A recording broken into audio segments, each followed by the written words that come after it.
we're meeting here at Davos at a time and in a year when something pretty unusual happened. The organizers here asked companies to ensure that there were enough women that came here, trying to change the boys' club sort of notion of business. And you've been pretty outspoken on this issue, but some people are saying, hey, we don't want a quota system that goes against everything that, you know, women like you stand for.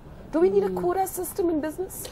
If you call it a quota system, then it sounds awful. It does, doesn't it? Don't call it a quota system, because we do ourselves a disservice by giving it certain names. Don't call it a quota system.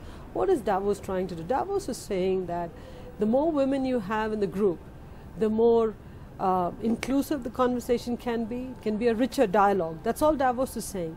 And they've encouraged it all these years, but the numbers haven't really come up because the numbers in Davos reflect the numbers in the corporate world. So now they're saying we're going to force it. We're going to force representation. We're going to force the numbers so the dialogue starts improving. And in the course of improving the dialogue, maybe companies will in fact elevate women to higher positions.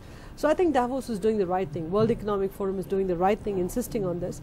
And I think what we have to do now is make sure once we get the representation, we also ensure that there's inclusion. Because once the women come here, if they feel excluded, that's not a very good thing. You're making them feel lousy.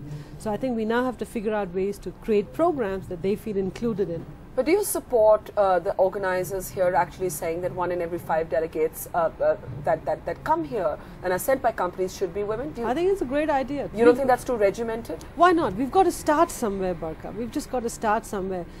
In every program in history, it always starts with some sort of a mandate. We all in companies set a mandate for ourselves. We want to grow so much. We want to deliver this kind of profitability. Why can't it be this level of representation? It's okay. I think the discussion will actually improve in Davos. You'll get a warmer discussion, a richer discussion.